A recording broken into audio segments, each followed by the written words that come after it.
menyisa hidupku. Ku berdiri dengan iman, iman dalam Yesus Tuhan. Kau yang memberi kemenangan, ku bersorak merayakan. Terpujilah Engkau Raja segala besar. Sungguh besar Kau Tuhanku, Engkau menyisa hidupku. Ku berdiri dengan iman, iman dalam Yesus Tuhan.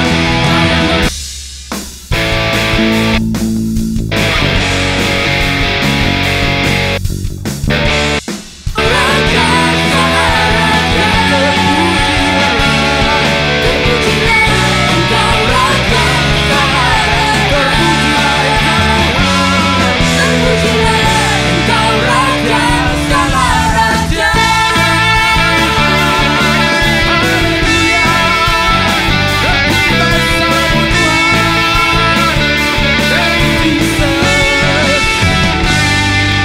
Kita kasih sorak-sorai yang meriah bagi nama Tuhan. Sebab Engkau Allah kami Tuhan. Yes. Allah kami yang dahsyat. Tidak ada yang seperti Engkau Tuhan Yesus. Terima kasih Tuhan. Karena Engkau baik Tuhan dalam hidup kami Tuhan. Perbuatan-Mu besar dan ajaib dalam hidup kami Tuhan Yesus. Terima kasih Tuhan, kami ucap syukur Tuhan. Engkau Allah kami yang setia. Dan tidak ada yang seperti Engkau Tuhan. Biar mengikut Engkau sepanjang hidup kami Tuhan. Itu yang menjadi kerinduan di tempat ini Yesus. Jadikan kami pengikut-pengikut-Mu Tuhan.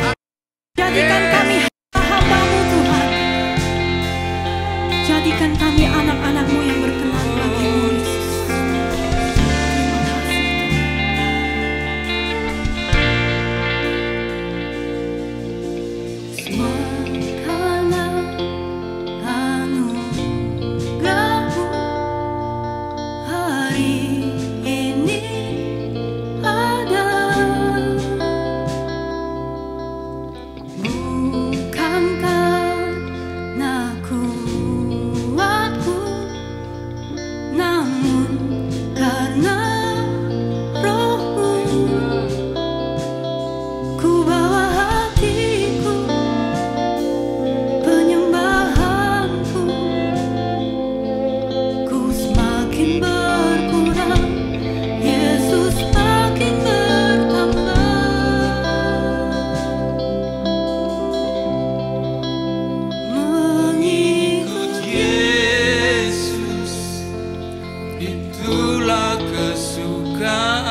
di mataku Engkau termulia.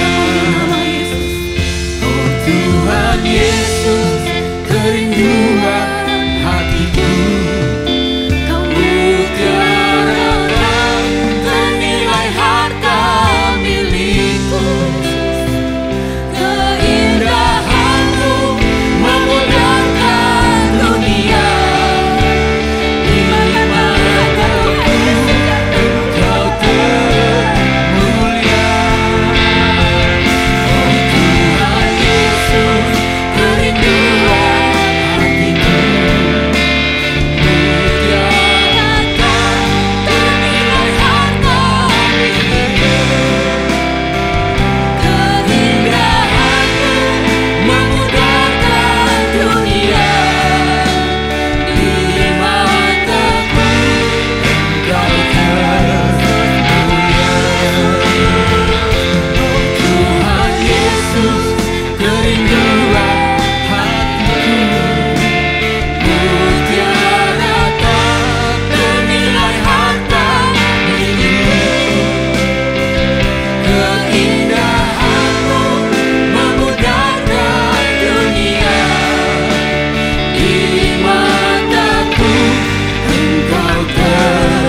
you Jesus.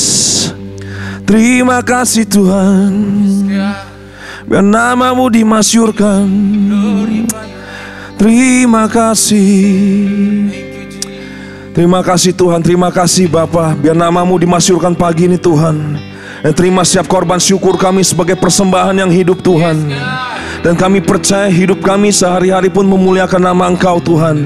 Dimanapun kami berada Tuhan, apapun yang kami hadapi, kami percaya Tuhan Engkau Allah ada bersama kami Tuhan. Dan kami percaya Tuhan segala apapun yang kami hadapi Tuhan, saat kami mengandalkan Engkau Tuhan, tidak akan ada yang sia-sia Tuhan. Segala hidup kami Tuhan, saat kami hidup benar, saat kami memiliki iman yang besar dan iman yang benar di hadapan-Mu Tuhan, kami tahu Tuhan Allah berperkara dengan kami Tuhan. Terima kasih Tuhan, kami memiliki Allah yang hidup, Allah yang nyata dalam diri kami Tuhan. Terima kasih Bapa, terima kasih Tuhan. Kami kembalikan segala pujian, hormat, syukur kami, kemuliaan hanya bagi nama-Mu Tuhan. Hanya bagi nama Yesus Kristus, Raja di atas segala Raja, Tuhan di atas segala Tuhan. Kami terima Tuhan pagi ini, kami percaya Tuhan Engkau hadir dan Engkau berbicara lebih lagi buat kami secara pribadi Tuhan. Di dalam nama Yesus kami ucap syukur. Amin. Selamat pagi Bapak Ibu Saudara. Berikan kemuliaan buat Allah kita. Amin. Ya, pagi ini kita sudah memuliakan Tuhan dengan pujian, penyembahan, korban syukur kita.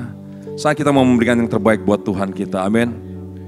Pagi ini saya dapatkan dari cerita tentang Raja Hizkia. Dia anak dari, dia merupakan keturunan dari Raja Daud. Kita percaya bahwa saat saya membaca cerita tentang Hizkia ini dalam 2 Tawarik,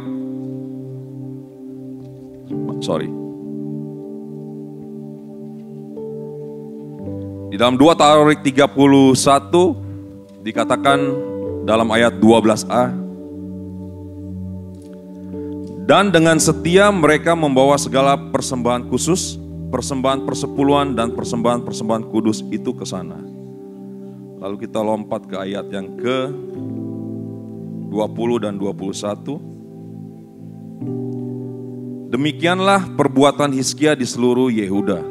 Ia melakukan apa yang baik, apa yang jujur dan apa yang benar di hadapan Tuhan Allahnya. Dalam setiap usaha yang dimulainya, untuk pelayanannya terhadap rumah Allah dan untuk pelaksanaan Taurat dan perintah Allah, ia mencari Allahnya, semuanya dilakukannya dengan segenap hati sehingga segala usahanya berhasil. Kita belajar dari Raja Hizkia, dia seorang raja yang luar biasa, dia takut akan Tuhan, dia hidup benar, dia meruntuhkan segala penyembahan berhala, segala bentuk-bentuk berhala dia ganti, dia mendirikan bait Tuhan, rumah Tuhan, dan dia mengajarkan, dan dia melakukan, dan dia mengajarkan buat seluruh rakyatnya bahwa untuk membawa segala persembahan, bahkan sumbangan di ayat 4 kalau Bapak Ibu Saudara nanti baca di 2 Tawarik 31 ini, di ayat 4 dikatakan ada sumbangan, ada persembahan, ada persembahan persepuluhan. Jadi apa yang kita lakukan saat ini juga sudah dilakukan Raja Hizkia sebelumnya. Dan kita percaya dia merupakan keturunan Daud dan Daud pun melakukannya. Seperti Rasul Paulus pun mengajarkan jemaatnya juga di setiap kota-kota yang dia singgahi. Dan kita mau belajar pagi ini, kita mau memberikan yang terbaik buat Tuhan, amin. Kita tahu bahwa saat kita memberikan dengan hati yang benar, hati yang jujur, hati yang baik, segala usaha kita di dalam Tuhan akan berhasil, amin. Mari kita berdoa. Terima kasih Bapa, terima kasih Tuhan, kami ucap syukur untuk segala berkat, kemurahan yang Kau berikan buat kami Tuhan. Biar pagi ini Tuhan, kami membawa persembahan kami Tuhan, kami membawa persepuluhan kami Tuhan, kami membawa buah sulung kami membawa persembahan khusus kami membawa janji iman kami atau apapun Tuhan yang Kau taruhkan dalam hati kami Tuhan, kami kembalikan kepada Engkau Tuhan. Kami membawa dengan ucapan syukur dan kami percaya Tuhan, setiap usaha apapun yang kami lakukan Kau akan memberkati Tuhan. Setiap tangan-tangan yang memberi Kau tidak akan biarkan sia-sia Tuhan, tapi Kau akan gantikan berlipat kali ganda Tuhan. Terima kasih Bapa, kami percayakan Tuhan, segala apa yang kami berikan ini Tuhan merupakan milik Engkau dan kami kembalikan dengan rasa syukur hormat kami pada Engkau Tuhan. Terima kasih Bapa, kami siap memberi di dalam nama Yesus. Amin. Persembahan Bapak Ibu Saudara bisa dibawa ke depan, ada kotak di depan ini, dan juga bisa diberikan secara online ataupun teks, Zelle, dan cek.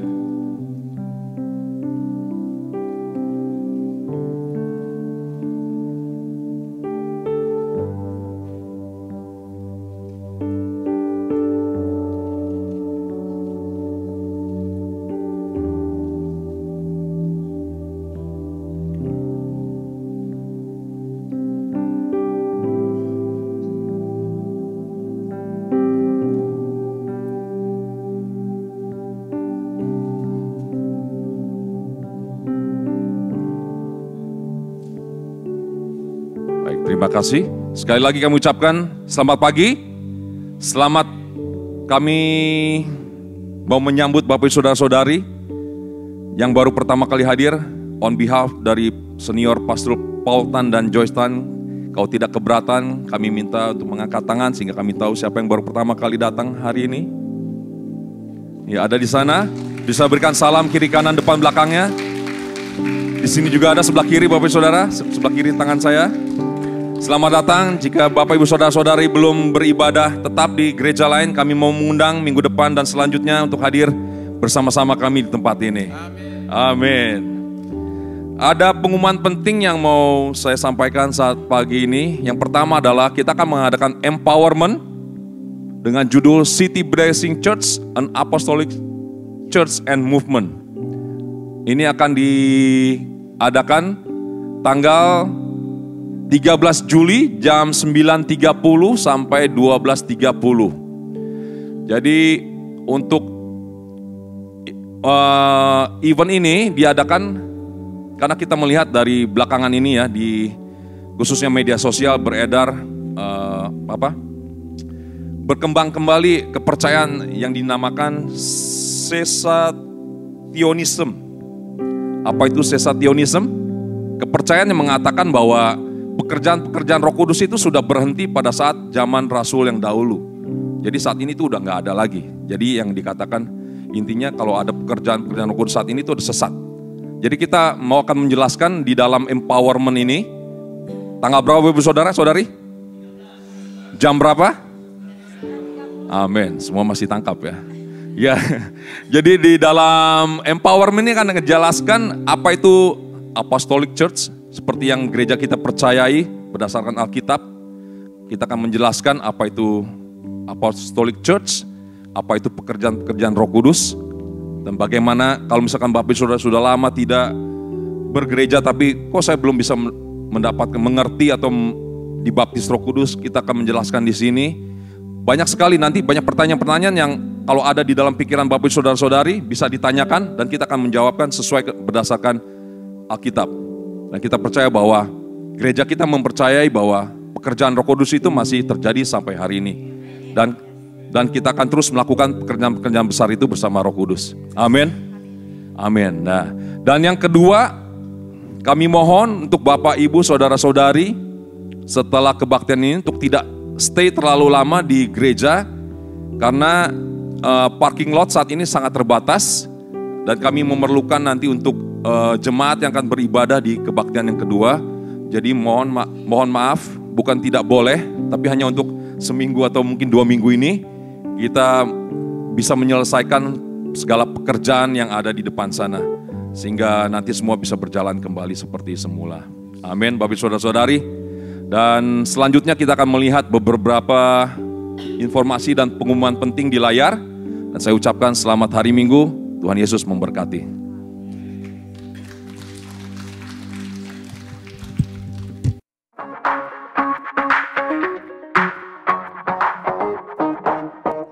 Hello, City Blessing Church. We are here at O2 Night, excited and celebrating our graduates of 2024. My name is Kimmy. My name is Hannah. And we're here to bring you today's Sunday announcements. First announcement is to highlight our prayer blogs.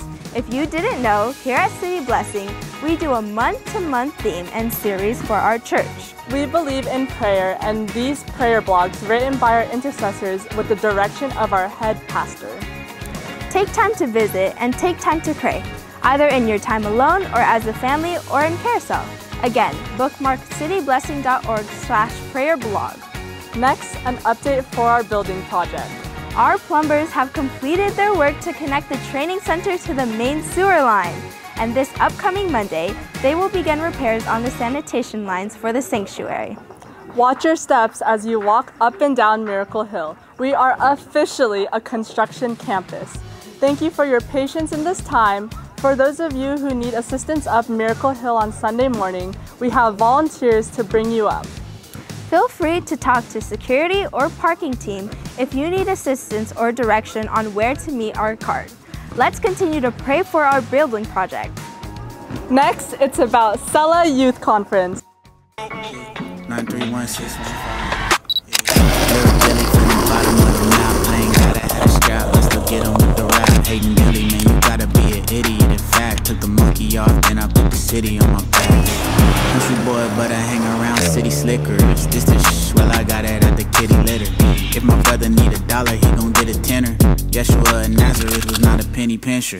How you got it out the mud and never been muddy? Wise man, no, he don't really know nothing. That's right. This upcoming August, we have Sela Youth Conference 2024, a time to reflect, pause, and refocus our hearts to Jesus. It's a one-night and one-day event, August 2nd and August 3rd. Early bird for $30 ends tonight at midnight. Register today before the registration fee goes up at cityblessing.org/Sela. Invite your friends, invite your neighbors, your cousins, all the teenagers you know. Hope to see all you middle schoolers and high schoolers at Sela 2024. Lastly, let's build our faith and experience God's healing power. Make an appointment with our Healing Room Ministry if you are in need of prayer and healing, or if you know anyone who is in need of healing. We believe we know a friend or even those close to us that needs prayer for healing. Visit cityblessing.org/healingroom for the number and set an appointment. All right, church, that's all for this week's announcements. Thank you for watching and have a great and blessed Sunday.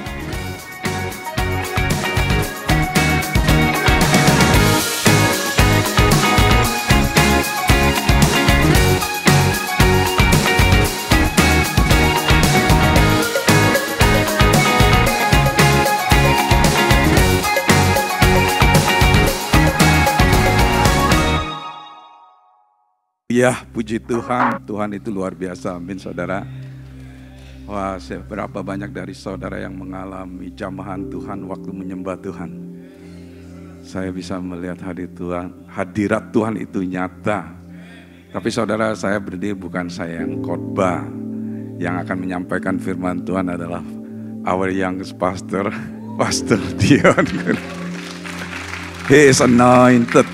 Dia diurapi Tuhan dengan luar biasa. Tapi hari ini kita akan mendedikasi baby, putra kedua dari Charles and Carissa Chen, Clifford Jordan Chen. Bisa dipersilakan datang. Pastor Dion bisa bantu saya. Ini iseng, saya suka research saudara, apa sih artinya Clifford? The biblical meaning of Clifford associated with strength, loyalty, and protection. Luar biasa sekali ya. Loyalty, setia, strength, kekuatan, protection. In the Bible, the name Clifford represents a steadfast and faithful character, often symbolizing God's unwavering love and care for his people. Berarti dia mempunyai kasih yang tak terbatas kepada orang-orang di sekitarnya. Saudara, saya percaya hari ini bukan secara kebetulan. Hari ini adalah hari yang sudah Tuhan rancangkan untuk baby Clifford Jordan Chen untuk didedikasi.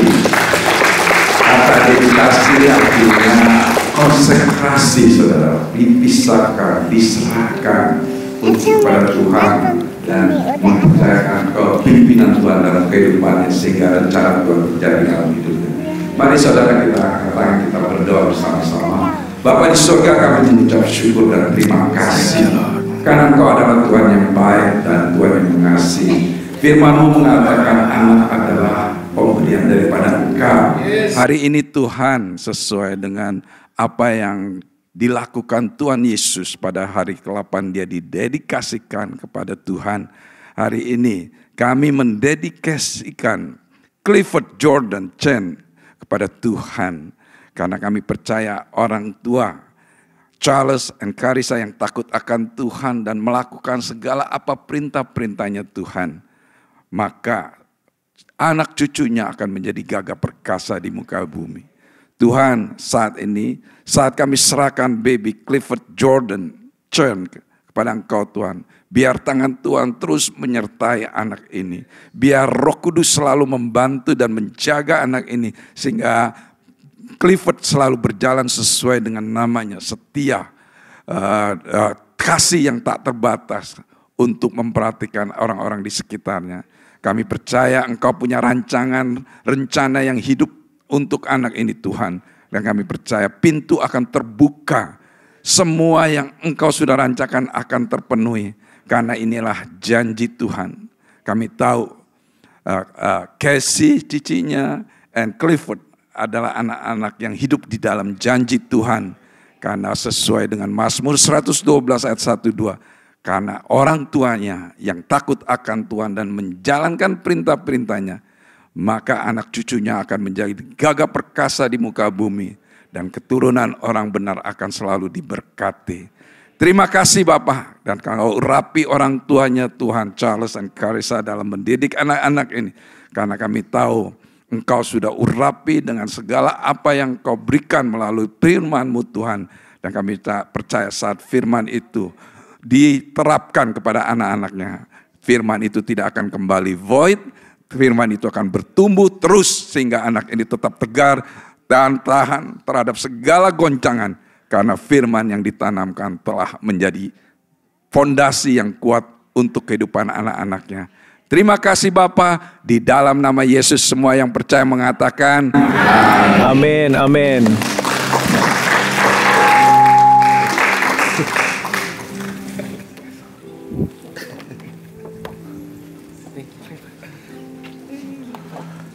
Pastor Tom, boleh saya doa juga? Ya. Terima kasih Tuhan, kami diingatkan makna artinya sungai Yordan, di mana itu artinya descend, artinya turun. Tuhan, saat dia ini diberikan hati Tuhan, yang rendah hati Tuhan, mencari Tuhan, biar Engkau tinggikan dia, Engkau buat dia berhasil Tuhan. Dan aku berdoa Tuhan, buat orang tuanya Engkau berikan favor Tuhan. Saat ini aku berdoa favor daripada Tuhan, beserta mereka Tuhan. Apa yang mustahil buat manusia, Tuhan sudah sediakan. Terima kasih buat Casey, buat Clifford, dan buat Charles dan Carissa. In Jesus' name we pray. Amen, amen, amen. Saudara yang belum tahu, ini keponakan saya.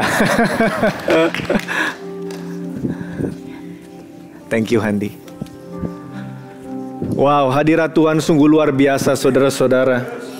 Siapa yang mau rindu mengalami hadirat Tuhan lebih lagi? Saudaraku, kita datang ke gereja, ya kita untuk di training, kita untuk mendapatkan firman Tuhan, makanan rohani. Tapi yang lebih dahsyat sebenarnya adalah kalau kita ini bisa bertemu Tuhan. Saya saat ini masih mengalami, saudara. Siapa yang percaya bahwa kita ini hidup karena kemurahan Tuhan? Ya, wow, belakang-belakangan ini Tuhan ingatkan, kita ini bisa, apalagi orang-orang yang sudah ikut Tuhan lama. Kalau Anda sadari, kita ini bisa di tempat kita berada ini gara-gara kemurahan Tuhan, amin. Tapi juga karena kita respon, saudara. Tapi dua-duanya perlu. Respon Anda dan juga mengerti bahwa segala sesuatu yang Anda bisa dapatkan saat ini, secara rohani maupun secara material, bukan karena kuat gagah kita, saudara-saudara. Siapa yang percaya itu adalah benar buat kehidupan saudara? Amin. Mari kita berdoa. Bapa di surga, terima kasih Tuhan. Terima kasih Tuhan akan kasih-Mu yang sungguh besar. Aku berdoa untuk pewahyuan kasih-Mu yang lebih besar lagi Tuhan. Karena Engkau memberikan segalanya Tuhan.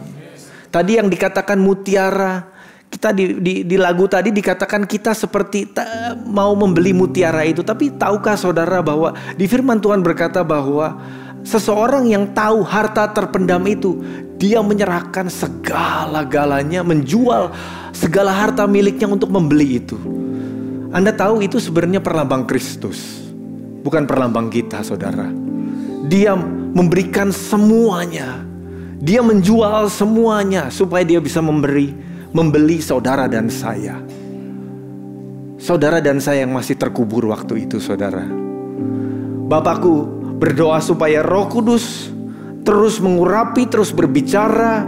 Engkau menghibur, Engkau menguatkan, membangkitkan, mengkoreksi, memberikan iman, memberikan visi yang baru, Tuhan. Terima kasih Bapak untuk pagi ini. What an honor it is, Tuhan. Adalah suatu kehormatan, Tuhan. Kami bisa menyembah Tuhan yang hidup. Terima kasih Bapa. Di dalam nama Yesus kami berdoa. Umat yang percaya katakan amin, amin, amin. Selamat datang untuk orang-orang yang baru pertama kali, mungkin kedua kali hadir ke tempat beribadah bersama kami. Kami sangat senang menyambut saudara semua berbakti bersama kami. Juga untuk Lita dan mamanya yang datang all the way dari Indonesia, saudara-saudara, selamat datang. Welcome home, Lita. You know, minggu ini adalah minggu terakhir kita membahas topik apa, saudara? Following Jesus. Ada firman yang kelihatannya kita sudah ulang dan ulang. Saya nggak akan ulang banyak, saudara. Itu dari Markus 4. Di mana ceritanya adalah pada hari itu, waktu hari sudah petang, Yesus berkata kepada mereka, marilah kita bertolak ke seberang. Ceritanya Anda tahu ya. Kemarin minggu lalu Pak Denny sudah menjelaskan bahwa itu danau, saudara-saudara ya. Jadi bukan laut sebenarnya. Danau tapi dibilangnya laut, saudara-saudara. Lalu pada saat di tengah perjalanan dikatakan demikian. Lalu mengamuklah taufan yang sangat dahsyat dan ombak menyembur masuk ke dalam perahu sehingga perahu itu mulai penuh dengan air. Ini kita membicarakan tentang badai, saudara-saudara. Di dalam hidup ini siapa yang belum pernah mengalami badai?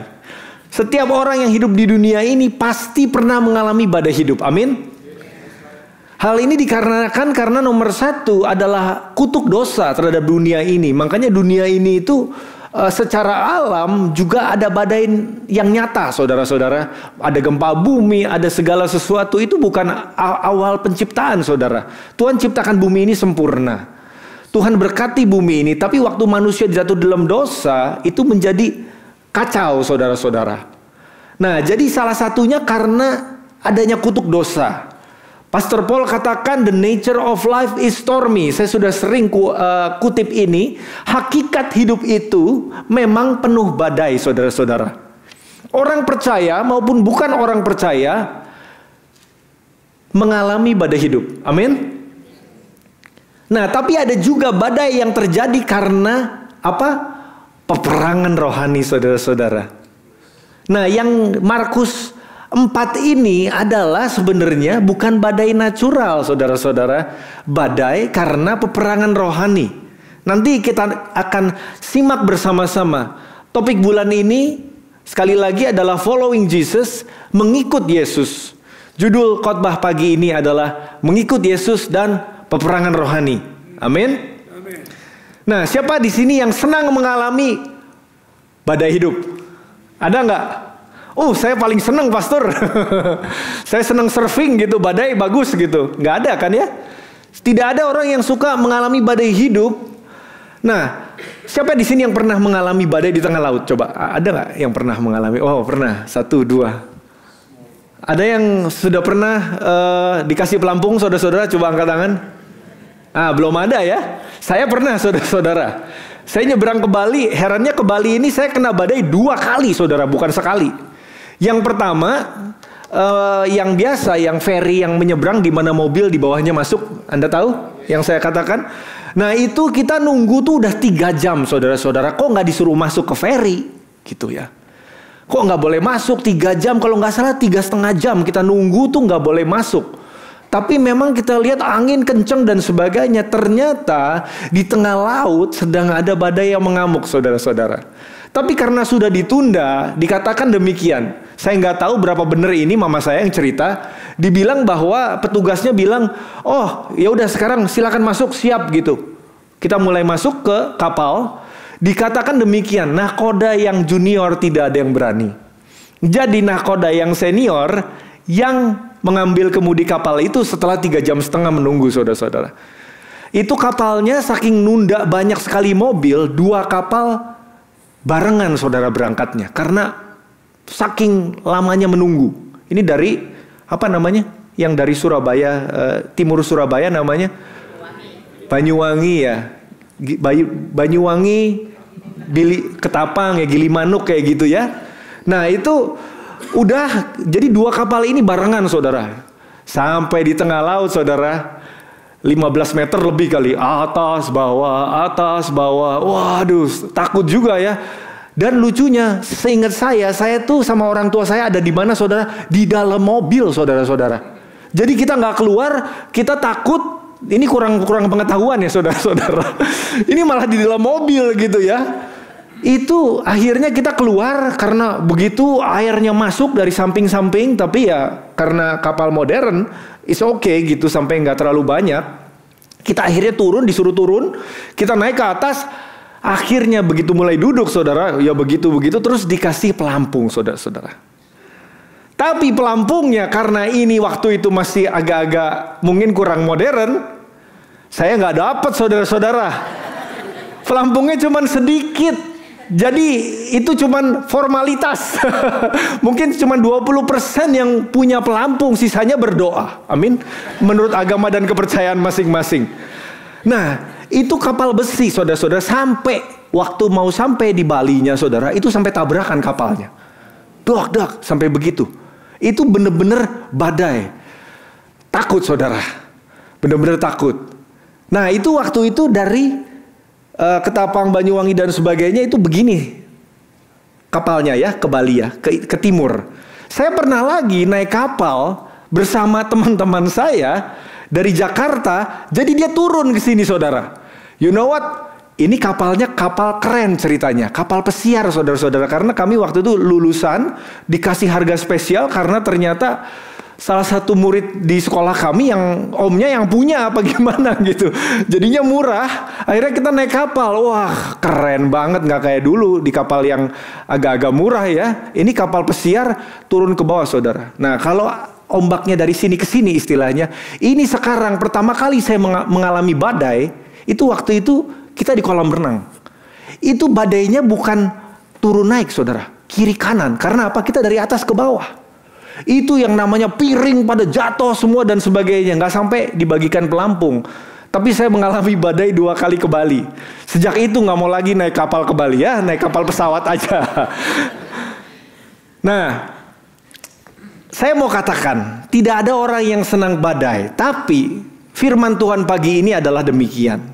Jika Anda dan saya ikut Yesus, Yesus akan menuntun kita dari kemuliaan dari kemenangan ke. Nah, kemenangan itu apa? Kemenangan adalah suatu tempat di mana untuk sampai ke kemenangan Anda perlu melewati badai peperangan rohani. Jadi, saudara-saudara, badai bukanlah tujuan hidup Anda, tapi di dalam hidup untuk menjadi saksi Kristus, untuk hidup berkemenangan, untuk diberkati dan menjadi berkat. Kita akan melalui banyak peperangan rohani saudara-saudara. Peperangan rohani ini sesuatu yang sebenarnya terus terjadi, terutama setelah Anda terima Yesus saudara-saudara. Bahwa kita ini sekarang sudah dipindahkan dari gelap ke kerajaannya. Keterangnya yang ajaib, ke kerajaan Allah saudara-saudara. Oleh karenanya itu roh jahat tentunya akan selalu memerangi Anda. Betul? Nah, tapi ada yang bilang gini, oh pastor, saya mah senengnya Mazmur 23 pastor, rumput hijau. Ada yang amin di sini? Jangan yang khotbah yang serem-serem pastor. Kita khotbahnya yang enak aja, golf course gitu kan, padang rumput hijau. Oke, kita baca Mazmur 23 ya. Dikatakan demikian Mazmur Daud, Tuhan adalah gembalaku. Baca bersama-sama. Takkan kekurangan aku. Ia membaringkan aku di padang rumput yang salah saya bacanya. Ia membimbing aku ke air yang tenang. Ia menyegarkan jiwaku. Ia menuntun aku di jalan yang benar oleh karena namanya. Luar biasa, amin. Ayo kita baca selanjutnya. Sekalipun aku berjalan dalam lembah kekelaman, aku tidak takut bahaya, sebab Engkau besertaku. Itulah yang menghibur aku. Engkau menyediakan hidangan bagiku di hadapan lawanku. Amin. Anda bisa baca selanjutnya di rumah. Nah, perhatikan kata yang tadi kita baca adalah membimbing dan menuntun. Siapa yang membimbing, siapa yang menuntun? Ya, Tuhan Yesus, Roh Kudus. Anda bisa jawabannya, bisa macam-macam ya. Tadi kita dibilangnya kita dituntun ke air, membimbing ke air yang tenang, menuntun di jalan yang benar. Tapi ayat selanjutnya, tuntunan Tuhan ini tidak berarti kita itu tidak ada peperangan, saudara. Malah melalui tuntunan Tuhan, kenapa ini bisa nyasar di lembah kekelaman? Karena Tuhan mau kita melewati itu untuk mendapatkan kemenangan yang baru, saudara-saudara. Daerah-daerah yang baru. Untuk menjadi Anda, untuk naik, Anda harus kayak contohnya yang tadi saya katakan, dari kemenangan ke kemenangan yang lain. Kemenangan, kalau bukan adanya sesuatu yang dikalahkan, bukanlah kemenangan, bukan? Kemuliaan juga karena ada sesuatu yang terjadi, saudara-saudara. Bagaimana kita bisa tahu ini adalah prinsip firman Tuhan? Selanjutnya Lukas 3 diceritakan bahwa Yesus dibaptis. Setelah dia keluar dari air, apa yang terjadi, saudara-saudara? Dia dipenuhi Roh Kudus. Ada suara, inilah anakku yang kukasihi, kepadanya aku berkenan. Tapi ada roh seperti merpati turun atas Yesus. Dia itu dipenuhi Roh Kudus. Dipenuhi Roh Kudus. Tapi setelah ayat itu selesai, di Lukas 4 dibilangnya apa, saudara? Saya nggak tulis di sini. Yesus yang penuh dengan Roh Kudus kembali dari sungai Yordan, lalu dibawa Roh Kudus ke padang gurun. Dia di situ tinggal 40 hari lamanya dan dicobai iblis. Ini adalah Yesus sendiri pun mengalami peperangan rohani. Dia dicobai iblis, saudara-saudara. Jadi siapa di sini yang berapi-api mau terus ikut Tuhan? Amin. Ya, setiap kita harusnya exercise. Siapa yang di sini mau berapi-api ikut Tuhan? Angkat tangan. Jangan takut, saudara-saudara. Anda bilang nggak mau juga peperangan rohani datang, saudara-saudara. Jadi jangan takut. Udah tahu mereka. Roh jahat udah tahu kamu terima Yesus. You know, kita harus mengerti kita ini akan mengalami peperangan rohani. Oleh karenanya itu kita harus siap-siap, saudara. Kita harus siap sedia. Amin. Nah, saya mau ingatkan sebelum kita berjalan lebih lanjut, bahwa tidak semua masalah di dalam dunia ini adalah peperangan rohani. Minggu lalu, saudara-saudara, Anda minggu lalu beribadah no problem ya sama Pak Denny khotbah, no problem. You know what happened di English service, saudara-saudara? Di tengah Gerrit khotbah, LED-nya mati satu persatu. Udah gitu akhirnya Rich Wisely datang ke saya ngasih tahu, bilang, Pastor Dion, kita perlu matikan semuanya, ini harus mati, kalau nggak ada rusak apanya gitu ya. Terus udah gitu saya kan ini lagi mendoakan anak-anak Baltimore dan sebagainya. Jadinya saya nggak bisa enak juga ya. Jadi saya diam dulu. Si Rich-nya sampai nongol di situ. Sekarang. Pastor, mohon maaf ya Pastor Gerrit, sorry. Saudara-saudara, langsung saya pengumuman dari bawah sini. Ini sebentar lagi kita akan mati listrik. Anda tenang aja, nggak apa-apa, nggak usah kemana-mana. Ini listrik akan dimatikan dan sebagainya. Itu mengalami kayak begitu. Jadi recordingnya nggak ada, saudara-saudara, untuk English service minggu lalu. Nah, tapi dia khotbah sesuatu yang luar biasa sekali. Nah, dia itu khotbahnya seperti ini, saudara. Ada salah satu cerita di mana dia itu bilang demikian. Ini ada yang punyanya. Ceritanya waktu hari itu dia sore-sore dia pergi janjian sama orang yang jemaat kita di sini, di mana orang ini akan pulang ke Indonesia for good, saudara-saudara. Jadi dia janjian ketemuan di Go China sore-sore. Udah gitu, siapa yang udah pernah ke Go China? Sebelahnya ada? Ada Ralph. Nah, ada Ralph. Nah, si Garrett ini karena males muter-muter, Ralph parkirannya luas, dia langsung parkir di Ralph. Nah, yang udah pernah parkir di Ralph ada tulisannya apa? Nah, Anda tahu. Kalau tahu Anda bertobat. Dibilangnya nggak boleh diparkir di situ. Intinya kalau bukan mau belanja di Ralph nggak boleh. Ada dibilangnya apa sih? Bakal ditow apa di tiket gitu ya. Anyway, dia parkir di situ damai sejahtera. Dia ketemu orang, doakan mungkin dan sebagainya karena itu ministry membernya dia di DDM. Lalu berapa jam kemudian dia keluar, saudara-saudara. Begitu dia keluar, dia kaget, saudara-saudara. Karena dia dapat, iya, dia bilang saya berharap saya dapat tiket. Karena begitu dia datang, mobilnya udah hilang, saudara. Mobilnya bener-bener ditow. Waduh, dia bilang ini makan sore yang paling mahal yang dia pernah bayar, saudara-saudara. Mahalnya luar biasa Go China ini katanya. Waduh. Terus udah gitu saya ingat saudara-saudara, dia langsung telepon saya nggak lama. Dia khotbah ini juga. Saya ingat banget waktu itu dia bilang, Pastor Dion, gue baru kena attack, spiritual attack gitu. Spiritual attack, coba ceritakan gimana spiritual attack-nya. Nah terus dia bilang bahwa ya spiritual attack-nya yaitu dia baru aja ini ketemu sama anggota ministry, sudah mendoakan dan sebagainya. Dia pulang, mobilnya ditow. Saya bilang itu mah bukan spiritual attack, itu mah. Saya nggak bilang gini sih, tapi sebenarnya di hati saya ya itu mah bodoh. Bukan spiritual attack, saudara-saudara. Tapi sebenarnya secara umum segala sesuatu yang terjadi di dunia ini gara-gara peperangan rohani.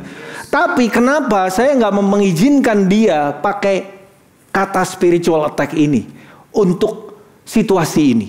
Ada lagi kalanya dia kena tiket dan sebagainya, spiritual attack lagi. Itu bukan spiritual attack karena kamu tidak patuh hukum. Kalau kamu nggak mau berubah, ya polisi yang akan membuat kamu bisa berubah. Saya dulu juga suka kayak gitu, saudara. Sampai suatu ketika saya suka parkir sembarangan. Suatu ketika saya parkir di depan rumah saya sendiri, kos-kosan. Itu ternyata tidak boleh parkir karena itu untuk fire apa? Iya. Anda tahu nggak? Itu adalah tiket yang paling mahal. Saya bayar kalau nggak salah $450, ini 2005 saudara, 2006. Itu banyaknya luar biasa, saya sengaja bayar saudara. Karena saya nggak bisa ngapa-ngapain kecuali bayar. Istri saya juga waktu itu kena tiket. Kita bisa alasan. Banyak yang pinter bikin karangan akhirnya diampuni tiketnya. Saya waktu itu sengaja dibayar. Karena apa? Setelah itu kita nggak pernah bikin kesalahan yang sama lagi. Bener. Waktu itu ya, waktu istri saya kena tiket, itu pas tentang ini, tentang carpool. Itu di carpool lane-nya, itu pas carpool lane-nya nggak jelas. Lagi apa putihnya itu nggak jelas pokoknya. Saya udah foto, udah ini, ceritanya mau kontes saudara-saudara. Roh Kudus bilang apa? No. Ya udah bayar. Setelah itu kita harusnya bertobat ya, harusnya. Jangan sembarangan saudara-saudara. Kalau kamu nggak bertobat, Tuhan akan pakai segala cara untuk membuat kita bertobat. Nah, tidak semua itu serangan roh jahat saudara-saudara. Hal-hal yang Garrett alami, yang saya alami itu karena kebebalan saudara-saudara. Itu bukan gara-gara peperangan rohani. Kenapa saya udah ngomong, kenapa nggak boleh kita pakai kata-kata itu? Karena apa? Seringkali kita pakai kata peperangan rohani atau serangan itu untuk apa? Untuk kita tidak mau mengambil responsibility untuk berubah. Karena kalau itu roh jahat, urusannya dia. Ini gua kena lagi nih sama roh jahat.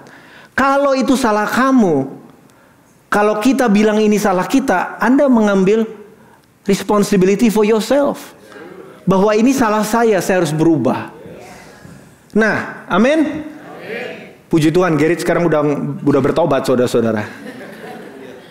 Firman Tuhan dikatakan Yohanes 10 ayat 10, pencuri datang untuk membinasakan. Kalau Anda taruh handphone Anda sembarangan di Starbucks, Anda pergi dulu, titip ya. Nggak bilang, cuma taruh doang di meja, Anda pergi. Itu pencurinya juga, ini yang bener nih, ini cobaan dari Tuhan apa ya? Kok bisa ada begini ya? Nah, itu pencuri ya tentunya, ya udah kalau kamu ngasih ya saya ambil, terima kasih atas donasinya gitu kan. Nah, itu pencuri kalau dikasih kesempatan ya mencuri, saudara-saudara. Tapi ini hal-hal yang terjadi dalam kehidupan kita, ada banyak yang sebenarnya bukan gara-gara, ini peperangan rohani yang bisa dihindari. Kalau kita mau berubah, amin. Apalagi contohnya, malas belajar dapat nilai jelek, jangan salahkan peperangan rohani. Kerja males, tidak dapat naik gaji, nggak dapat promosi, jangan salahkan peperangan rohani, saudara-saudara. Nggak punya kerjaan karena nggak cari kerja. Saya berdoa, saya minta carousel leader saya doakan saya. Ya nggak bisa kayak gitu, right? Ini bukan peperangan rohani, ini iblis dari kemarin ini saya pekerjaan nggak datang ini pasti dicuri iblis gitu. No, saudara. Anda harus cari kerja, amin. Bilang ke carousel leader Anda, teman-teman Anda, ada kerjaan nggak? Pasti Anda dapat kerjaan, amin. Nah, tapi jika kita betul mengalami peperangan rohani, apa yang harus kita lakukan, saudara-saudara? Contoh, Anda rajin, setia, kerja bagus, Anda difitnah, atau bahkan dipecat. Nah, itu peperangan rohani. Kalau Anda mengalami peperangan rohani, Pak Denny minggu lalu khotbahnya apa salah satunya? Topik number 1. Dibilangnya tenang, jangan takut. Nah, ini Daud udah berkata nih, aku tidak takut bahaya. Kenapa kita tidak boleh takut, saudara? Kalau kita, apa itu takut? Ada yang berkata demikian, takut itu adalah iman yang ditujukan kepada orang yang salah. Iman yang ditujukan kepada orang yang salah. Iman kan kita tuh percaya sama Tuhan. Kalau takut itu karena kita menaruh percaya kita bukan kepada Tuhan. Makanya bisa jadi takut. Kita menaruh harapan kita kepada hal-hal buruk yang bisa terjadi. Atau kepada roh jahat. Oh, dia akan begini. Kita jadi takut, saudara-saudara. Nah, itu kan iman. Takut itu berlawannya iman, saudara-saudara. Nah, Daud bilang, aku tidak takut karena apa? Engkau besertaku. Siapa yang tahu Tuhan beserta Anda? Makanya waktu di Markus 4 itu Yesus agak-agak bingung. Kenapa kamu bangunin saya ya? Bukankah kamu tahu saya ini melakukan mujizat dan sebagainya? Kenapa kamu begitu takut? Karena Tuhan itu beserta dia. Beserta mereka. Daud, Mazmur 56 ayat 3, walau aku takut, dikatakan, aku ini percaya kepadamu. Nah, terjemahan yang lebih bagusnya ini, dalam bahasa Inggrisnya dikatakan demikian, when I am afraid, I will trust in you. Waktu aku takut, aku akan menaruh percayaku kepada Tuhan. Saudara-saudara, itu terjemahan yang lebih bagusnya. Siapa di sini yang sedang mengalami, ada kekhawatiran, ada ketakutan, boleh angkat tangan? Ya. Yes, amen. Anda perlu tahu bahwa masalah ini sekarang ada, tapi Tuhan yang lebih besar dari masalahmu juga ada bersama kamu. Karena dia tahu Tuhan beserta dia, Daud itu bisa berkata, aku tidak takut bahaya, saudara. Ini perkataan yang luar biasa. Amin. Nah, saya percaya salah satu alasan kenapa Daud ini bisa punya keyakinan yang begitu kuat adalah karena dia itu sebelum jadi raja, dia apa sih kerjaannya, saudara? Sebagai gembala ya. Dia menceritakan bahwa apa? Kalau ada singa dan beruang mau memakan dombanya, apa yang dia lakukan? Ya udah, kita selamat aja gitu. Enggak, dia nih bener-bener gembala yang baik, saudara. Dia tuh mempertaruhkan nyawanya untuk menyelamatkan. Dibilangnya singa itu udah menggigit. Dia bisa pukul supaya dicabut janggutnya, ditarik supaya dia itu lepas dan akhirnya bisa kabur. Kok bisa, saudara? Nah, itu dia teringat, saudara. Dia aja yang nggak kenal bener-bener dombanya. Dalam arti begini ya, dombanya kan nggak bisa ngomong kan nama Daud kan. Dia kan binatang. Tapi dia ikut kemana Daud berada ya. Daud kayak gitu aja bisa sayang, to the point dia itu berani mempertaruhkan nyawanya. Tiba-tiba dia mendapat pewahyuan bahwa, oh Tuhan itu, dia memperkatakan perkataan iman juga, Tuhan itu adalah gembalaku. Kalau aku saja manusia bisa punya belas kasih kepada domba yang lagi dikena serangan ini, apalagi Tuhan. Saya aja kok bisa berani menarik janggutnya singa itu sampai dia lepas, dipukulin dibilangnya sampai lepas. Kok bisa? Masa Tuhan yang adalah maha besar, maha baik, dia tidak akan menyelamatkan aku? Ini pewahyuan yang luar biasa, saudara-saudara. Aku berdoa supaya setiap saudara di tempat ini yang sedang mengalami atau akan mengalami tantangan di kemudian hari, saat kita ini mengalami tantangan, kita tahu bahwa Tuhan yang kita sembah ini Tuhan yang sungguh luar biasa baik. Kalau kamu aja, kalau anaknya misalnya atau keluarga ada yang di rumah ada api, pasti lari kan menyelamatkan, apalagi Tuhan. Nah, jadi kembali ke cerita Yesus ya. Tercatat di Markus 5, kenapa Yesus mengalami badai. Kita tahu ceritanya ya. Siapa yang nggak tahu ceritanya? Anda bisa baca ya di rumah, Markus 4, Markus 5. Nah, Markus 4 ini, ya langsung aja kita ke Markus 5. Ada alasannya kenapa ada peperangan rohani ini. Markus 5 dikatakan, lalu sampailah mereka di seberang danau di daerah orang Gerasa. Baru saja Yesus turun dari perahu, datanglah orang yang kerasukan roh jahat dari pekuburan menemui dia.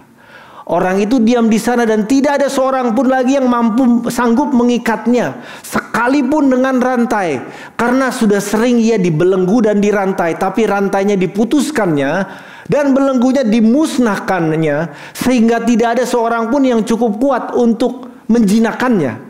Siang malam dia berkeliaran di pekuburan dan di bukit-bukit sambil berteriak-teriak dan memukuli dirinya dengan batu, saudara-saudara. Anda harus mengerti ini. Yesus sengaja membawa murid-muridnya melewati badai untuk apa? Untuk menyelamatkan satu orang ini, saudara-saudara. Orang ini itu Tuhan kasihi. Dia tahu bahwa orang ini terbelenggu. Dia tuh sampai tersiksa, dimana dia sampai pukulin dirinya sendiri pakai batu, saudara-saudara. Karena apa? Mungkin kerasukan roh dan sebagainya, mungkin setengah gila dan sebagainya. Tapi Yesus itu berbelas kasih, saudara-saudara. Nah, jadi di tempat ini, kalau ada saudara yang masih terikat, saudara yang sebenarnya tuh tersiksa di dalam diri Anda minta dilepaskan, Anda terikat tertentu, percayalah pagi ini bahwa Roh Kudus sudah tahu siapa Anda, dan Dia akan melepaskan Anda, Dia akan menyelamatkan Anda, Dia akan restorasi hidup Anda. Amin. Nah, jika Anda perlu pertolongan Tuhan, datang ke Kersel, saudara-saudara. Cerita sama Kersel leader Anda, minta dilayani. Saya pun dulu datang ke gereja ini sebagai anggota baru, saudara-saudara. Saya dilayani, saya dimuridkan, saya dilepaskan. Nah, jadi jangan stop sampai di sini, saudara-saudara. Kalau Anda belum, terus, saudara. Karena apa? Ini bayangin, ini orang ini nggak kenal siapa-siapa istilahnya. Yesus begitu care, apalagi Anda yang sudah mengenal Tuhan Yesus. Amin. Tapi Anda harus sadar, itu bukan bagian Anda. Siapa yang percaya bahwa ikatan bukan bagian Anda? Amin. Ya, ikatan bukan bagian Anda. Anda harus percaya supaya Anda bisa fight it. Nah, peperangan rohani terjadi karena apa? Misi, saudara-saudara. Kalau ini lihat peperangan rohani yang terjadi kepada Yesus dan murid-muridnya saat menyeberang, ini terjadi karena apa? Karena misi. Karena mereka mau melakukan mandat Tuhan, melepaskan orang ini, makanya adanya tantangan. Siapa yang tahu di sini kita punya misi? Siapa yang lihat pagar kita di luar sana? Bisa aja ada orang yang nabrak begitu, bingung ya. Kok bisa sampai kayak begitu? Karena apa? Ini menurut saya peperangan rohani, saudara-saudara. Ada macam-macam yang terjadi. Dicolong berapa kali dan sebagainya. Sekarang udah ini orang bisa aja main tabrak dan sebagainya. Ini peperangan rohani karena apa? Kita akan melakukan misi Tuhan. Sama seperti Yesus dan murid-muridnya sampai di tempat misi dan melakukan apa yang Tuhan panggil mereka untuk lakukan. Gereja kita di dalam nama Yesus akan berhasil membangun untuk memberkati daerah ini. Amin. Beri kemuliaan buat Tuhan. 1 Korintus 16 ayat 8 bahasa Inggrisnya dikatakan, for a great and effective door has opened to me, kata Rasul Paulus, and there are many adversities. Saat adanya open doors untuk pelayanan, saudara, roh jahat mulai melawan. Kita mendengar cerita Nehemia. Begitu Nehemia mau membangun, apa yang terjadi? Adanya Sanbalat, Tobias dan teman-temannya, saudara, untuk menghalangi. Ini jadi jangan sesuatu yang diherankan, tapi kita semua harus mengerti. Kalau peperangan rohani berarti kita harus di dalam firman, harus hidup benar, harus belajar berdoa, belajar memperkatakan firman, belajar menjadi berkat. Amin. Nah, jadi kalau ada open door itu pasti adanya tantangan. Saat kita ikut Yesus, pasti kita akan mengalami peperangan rohani.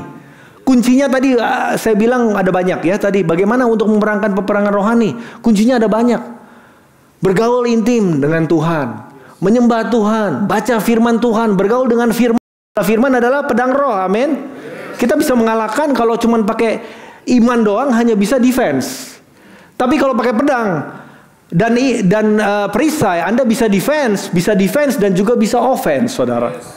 Nah, oleh karenanya itu kita harus belajar bukan hanya bergaul dengan firman, belajar memperkatakan firman dan melakukan firman. Amin. Tuhan adalah, tapi yang paling luar biasa yang I think kita harus sadari adalah begini. Kalau Anda mau menang peperangan rohani, sama seperti Daud, Anda harus tahu satu aja. Immanuel, saudara. Tuhan itu beserta Anda. Pastor Paul cerita waktu dia masih SD, nggak ada teman-teman yang berani sama dia. Karena apa? Sepupunya dia yang jauh lebih tua, mungkin 2-3 tahun lebih tua, dia tuh gede dan preman, saudara.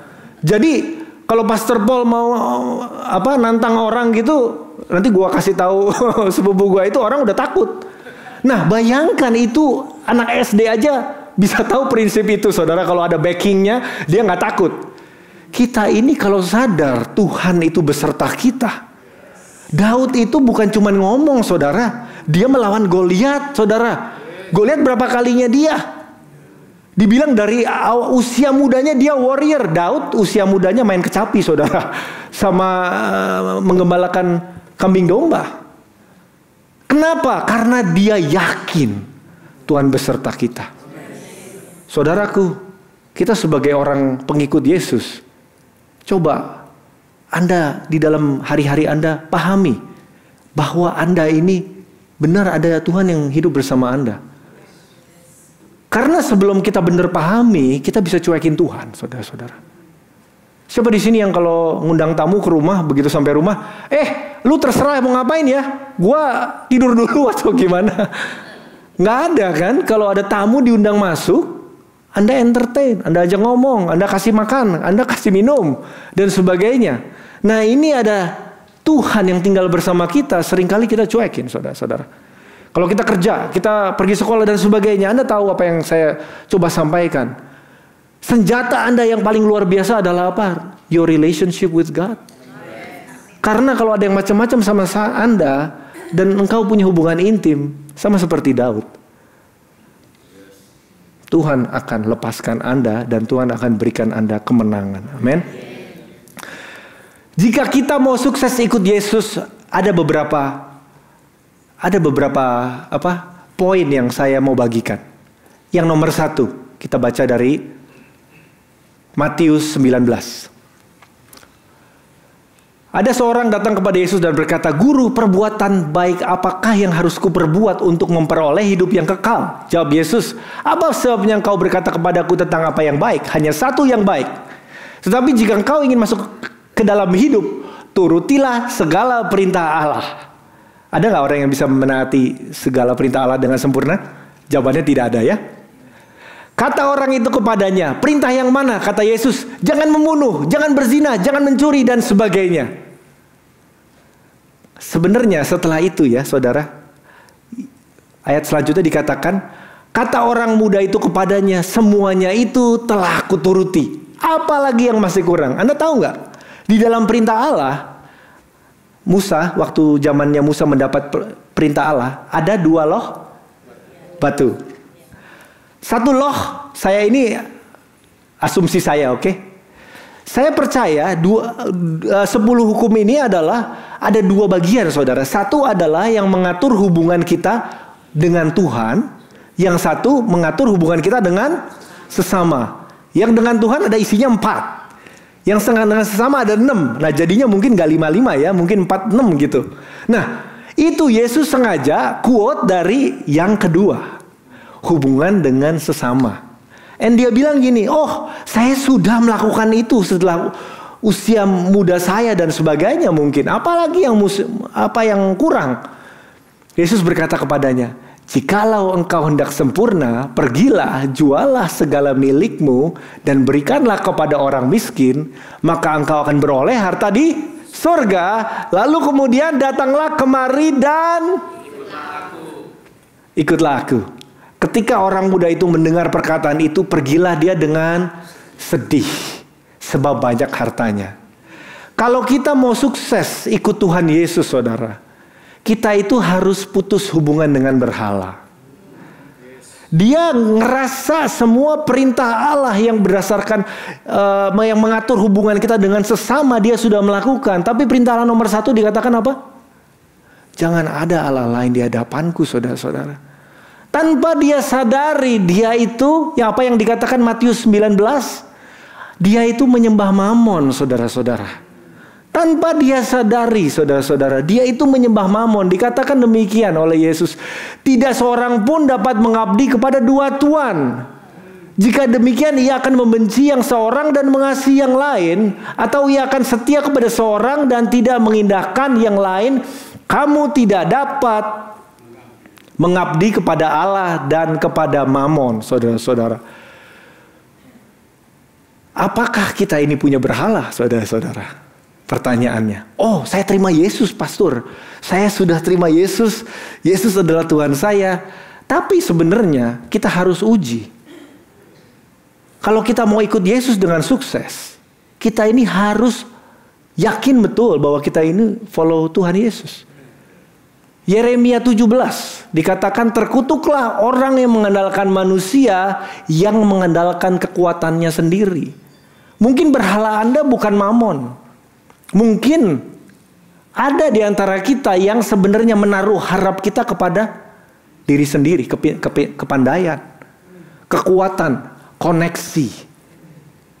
Apa yang Anda bisa sebutkan? Pendidikan. Sekarang di Amerika kan kelihatannya apa-apa pendidikan. Atau asuransi misalnya. Apa saja bisa mengambil tempatnya Tuhan, saudara-saudara. Kita ini kalau mau sukses ikut Tuhan Yesus, karena apa? Tuhan akan bawa Anda benar-benar ke arah di mana ilah-ilah ini tidak bisa bawa. Ilah maunya bawanya ke sini, Tuhan Yesus akan memanggil Anda untuk ke tempat lain. Anda nggak bisa pokoknya, either A or B. Atau mandek. Banyak orang mandek, saudara-saudara. Nah, ini penting saudara-saudara. Saya cepat aja ya. Kalau kita mau sukses ikut Tuhan Yesus, Anda selidiki di dalam hati kehidupan Anda. Apakah Anda ini benar menaruh percaya Anda kepada Tuhan Yesus? Apakah Anda menaruh percaya Anda kepada yang lain? Kalau ada, kita cepat-cepat bertobat hari ini, supaya kita bisa terus ikut Yesus. Yang kedua adalah bereskan belenggu dalam hidup Anda. Karena apa? Belenggu itu membuat kita tidak bisa, coba bayangkan, Anda itu atlet sprinter. Anda masih, kalau di dalam penjara kan ada tuh orang-orang yang menarapidana yang cukup berbahaya, di mana diikat. Coba bayangkan dia ini sprinter, tapi dia harus bertanding dengan adanya ikatan dalam kehidupannya dia. Apakah dia bisa bertanding dengan baik? Tidak bisa, saudara. Sama ceritanya dengan kita setiap orang percaya. Kita harus dibebaskan, saudara-saudara. Kalau itu orang kerasukan aja yang legion itu sekitar 3.000 sampai 6.000 tentara, saudara. Dibilangnya dia ngaku namanya legion. Karena apa? Roh jahat banyak sekali dalam orang itu. Yesus lepaskan, saudara-saudara. Jadi nggak ada pasalnya di mana orang Kristen itu terikat. Karena mereka mengizinkan mereka terus terikat, saudara-saudara. Seringkali karena apa? Susah jujur. Susah memperendahkan diri. Ayo, kita maju terus, amin. Cerita di Hakim-Hakim 13, cerita mengenai Samson, saudara-saudara, Simpson. Ini Simpson terkenal sebagai orang yang sangat diurapi. Amin. Jadi ceritanya adalah, saya cepat aja karena waktu. Nah, dikatakan demikian ke orang tuanya, jangan dia kena pisau cukur, sebab sejak kandungan ibunya anak itu akan menjadi seorang nazir Allah, dan juga tidak boleh minuman beralkohol dan sebagainya. Dan dikatakan bahwa ia harus berpegang kepada segala yang kuperintahkan kepadanya. Lalu perempuan itu melahirkan anak laki-laki, diberikan nama Simpson. Anak itu menjadi besar dan Tuhan memberkati dia. Mulailah hatinya digerakkan oleh Roh Tuhan di Mahane Dan ini suku Israel yang terletak di antara Zora dan Estal. Nah, Simpson ini ceritanya dia ini memiliki pengurapan, tapi Simpson tidak membereskan. Ternyata dia ada belenggu, saudara-saudara. Apa masalah Simpson? Masalah Simpson adalah hawa nafsu seksual, saudara-saudara. Di dalam cerita Alkitab ada banyak cerita yang lain. Ini saya cuma quote satu saja. Nah, karena dia tidak mau deal with it, what happened is, apa yang terjadi? Kita tahu ceritanya Samson dan Delilah, ya.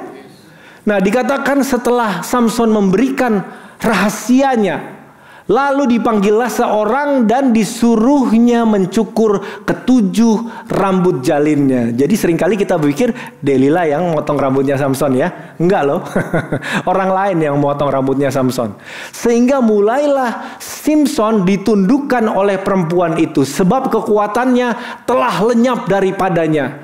Lalu berseluruh Delilah itu, orang Filistin menyergap engkau, Simpson. Lalu terjagalah ia dari tidurnya serta katanya, seperti yang sudah-sudah, aku akan bebas dan akan meronta lepas. Tetapi tidaklah diketahuinya bahwa Tuhan telah meninggalkan dia.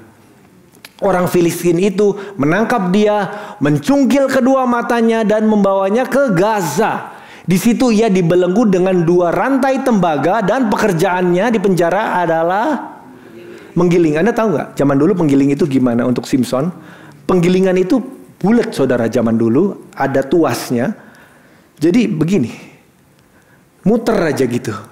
Karena Simpson jadi buta, saudara. Dia hanya terus setiap hari itu berjalan tapi tidak kemana-mana, saudara.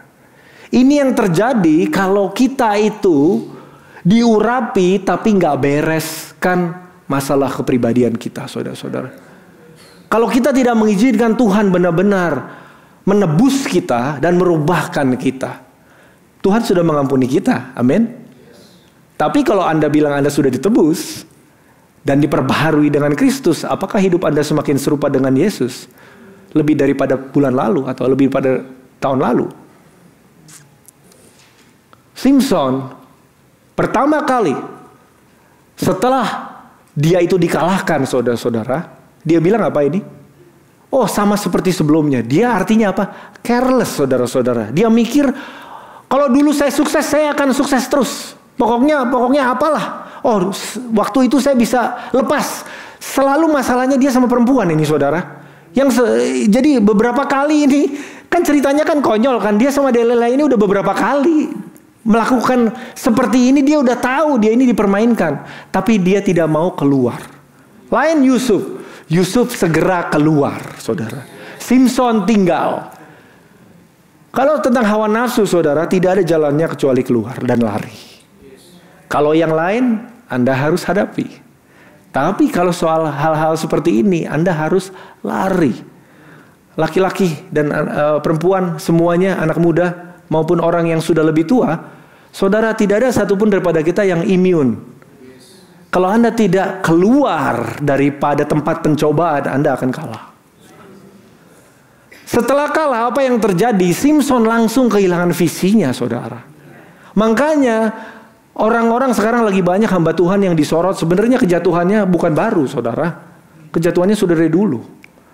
Yang pertanyaan saya, apakah mereka sekarang bergaul dengan Tuhan atau tidak? Bisa aja iblis, condemn people. Setiap kali iblis tentunya mau condemn people, ya. Tapi jangan-jangan orang-orang itu banyak yang memang masih hidup dalam dosa. Nah, kalau orang itu masih hidup di dalam dosa, hamba-hamba Tuhan yang terkenal, itu kita benar-benar harus berdoa buat hamba-hamba Tuhan. Amin. Nah, yang saya katakan demikian. Jika kita ini memiliki urapan, pengurapan apa sih? Spiritual enablement, supernatural enablement. Apa yang kita nggak bisa lakukan, karena kemurahan Tuhan, kita jadi bisa lakukan secara ajaib. Kami percaya, kami pastor-pastor dikasih kemurahan untuk membagikan firman atau apa. Ini kemurahan Tuhan.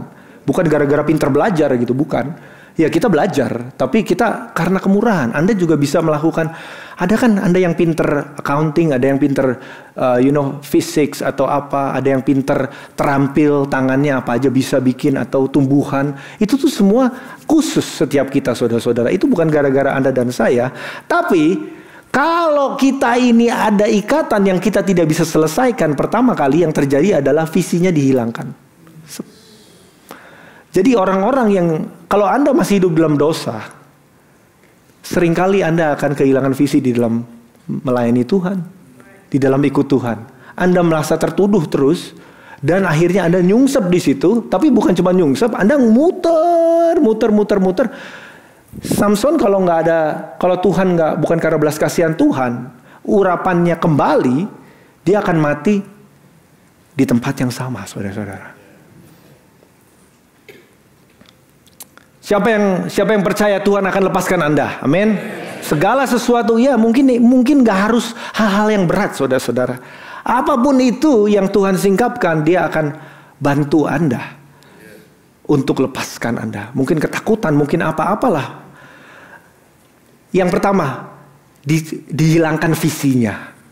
Banyak orang habis itu nggak mau ke gereja lagi mungkin. Loh, yang jatuh sendiri, yang nggak ke gereja juga sendiri. Apa salahnya Tuhan? Justru Roh Kudus. Orang takut sama Roh Kudus. Roh Kudus itu adalah yang paling penting, saudara. Karena apa? Satu-satunya yang bisa membuat Anda hidup kudus adalah Roh Kudus, saudara-saudara. Setelah kita diampuni dengan darah Yesus, dibasuh, Roh Kudus tinggal di dalam kita. Makanya Anda perlu dibaptis Roh Kudus. Amin. Anda saat terima Yesus, Anda sudah ada Roh Kudus. Baptisan Roh Kudus memberikan kuasa untuk Anda hidup berkemenangan. Amin. Nah, jadi banyak orang yang mau diurapi, banyak orang yang mau punya karunia karisma, mau punya kuasa. Tapi kalau kita nggak ikut Tuhan, itu akan menjadi bencana, saudara-saudara. Ini ceritanya. Amin.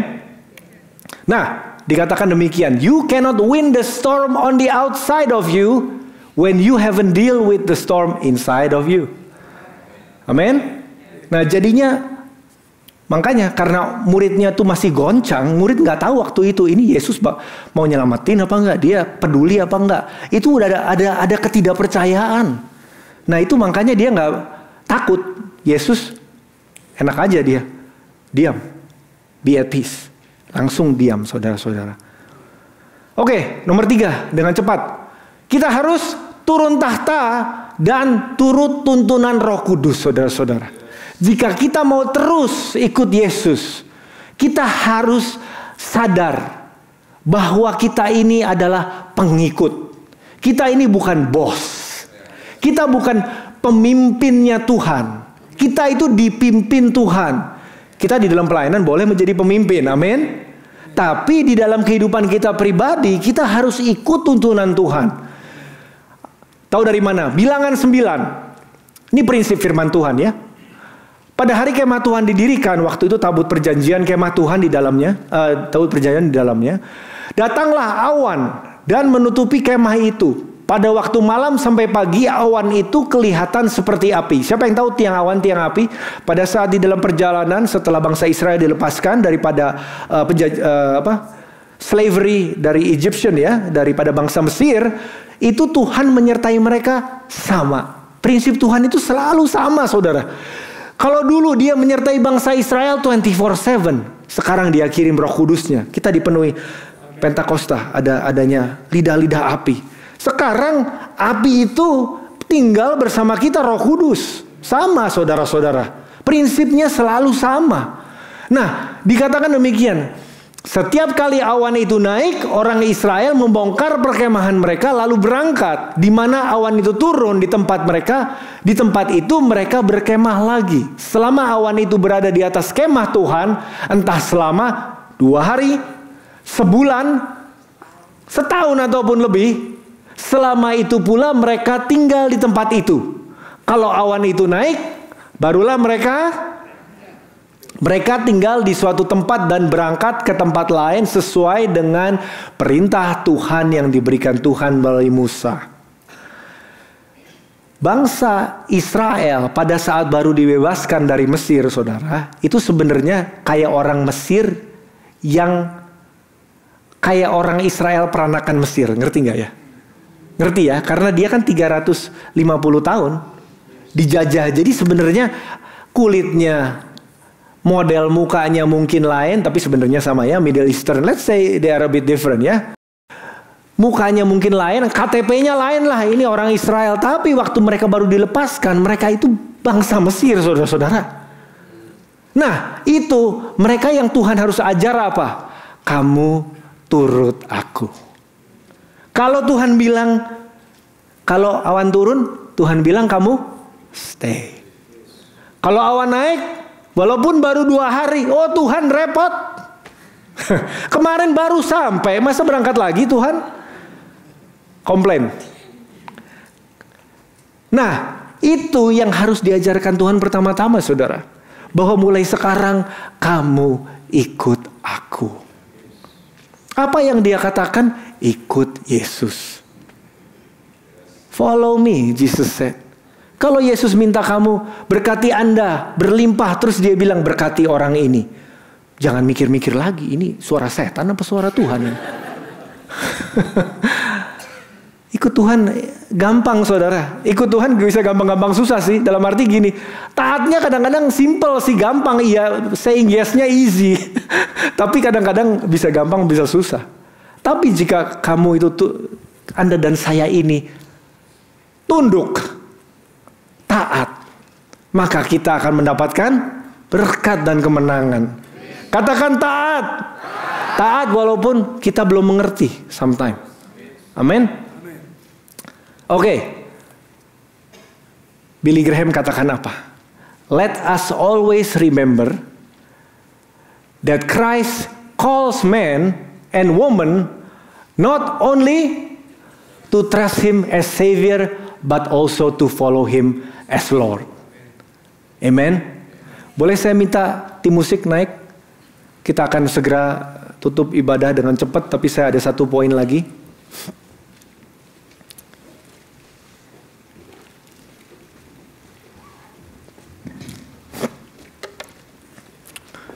Mazmur 16, saudara. Saya belakangan ini ditunjukkan Tuhan tentang Daud. Daud ini benar-benar sungguh luar biasa, saudara-saudara. Dia hidup di perjanjian lama, saudara. Tapi revelation dan hatinya untuk Tuhan itu luar biasa sekali. Ini Daud ya, dikatakan, jagalah aku Tuhan, ya Allah. Sebab padamu aku berlindung. Aku berkata kepada Tuhan, Engkaulah Tuhanku, tidak ada yang baik bagiku selain Engkau. Ya Tuhan, ya Daud katakan, Engkaulah bagian warisanku dan pialaku. Mungkin Anda yang gak ngerti, Anda ngerti gak ini? Mungkin Anda kurang ngerti ya, saya akan jelaskan. Ini perkataannya ini sungguh luar biasa. Siapa yang tahu Daud itu dari suku apa? Yesus dari suku? Nah, Daud juga dari suku Yehuda, saudara, gampang. Daud dari suku Yehuda, ya.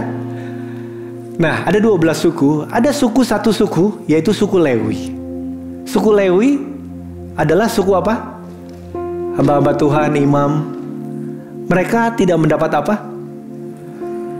Bilangan 18 dikatakan, Tuhan berkata kepada Harun, kepada Harun dan kepada bangsa Lewi, akulah bagianmu dan milik pusakamu di tengah-tengah orang Israel. Oleh karenanya itu kamu gak boleh punya tanah di Israel.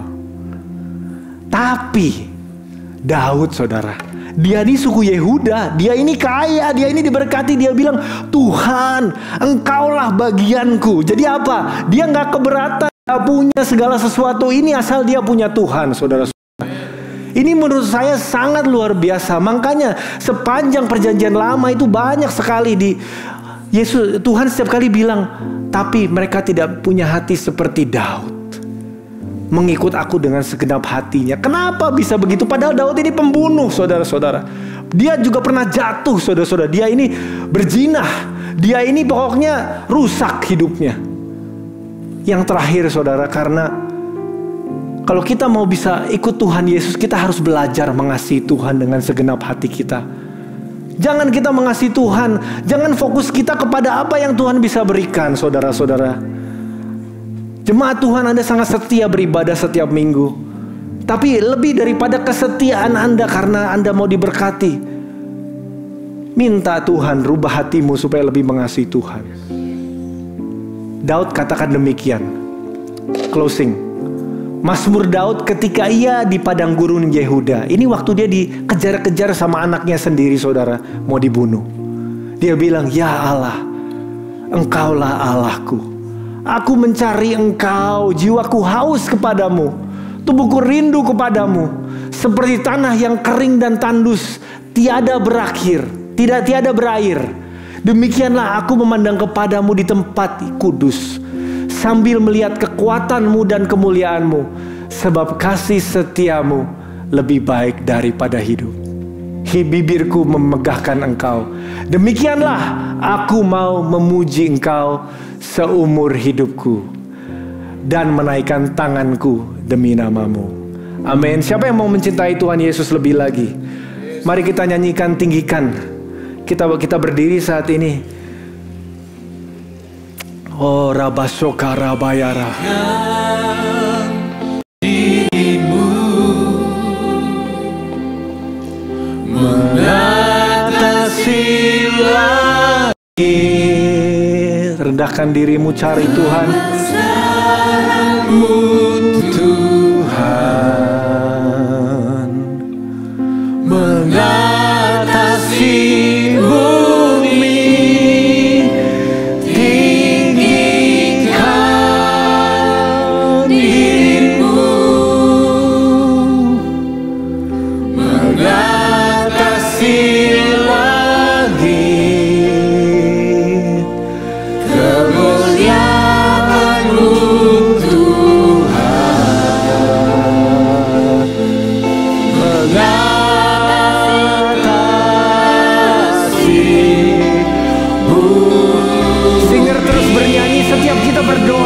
setiap kita berdoa, minta Tuhan berikan hati yang baru untuk mengasihi Tuhan lagi. Mari kita berdoa. Jangan bernyanyi, saudara. Anda berdoa. Oh Tuhan Yesus, berikan hati seperti Daud, Tuhan. Ayo. Engkau berdoa, engkau minta hati yang baru. Oh Tuhan, terima kasih Tuhan. Katakan aku mau ikut Tuhan. Aku mau ikut Engkau Tuhan Yesus seumur hidupku Tuhan.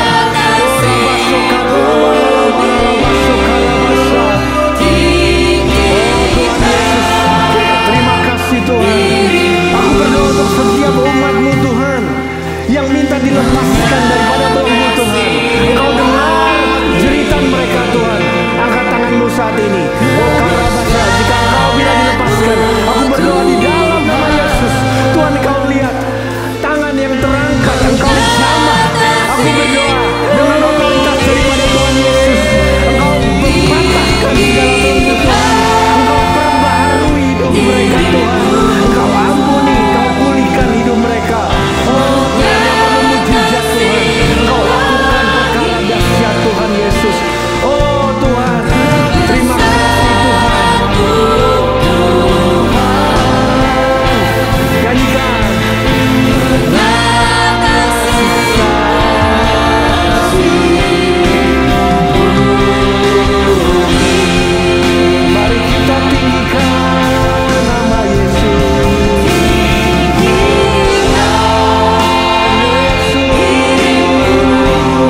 Terima kasih Tuhan.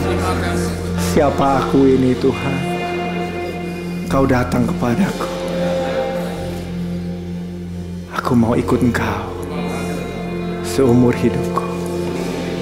Terima kasih buat kasih setiamu yang tidak pernah berkesudahan. Urapi aku dengan minyak yang baru. Segala kuk dipatahkan di dalam nama Yesus. Aku diurapi untuk hidup baru, untuk hidup berkemenangan, hidup diberkati, untuk menjadi berkat. Di dalam nama Yesus, umat yang percaya kata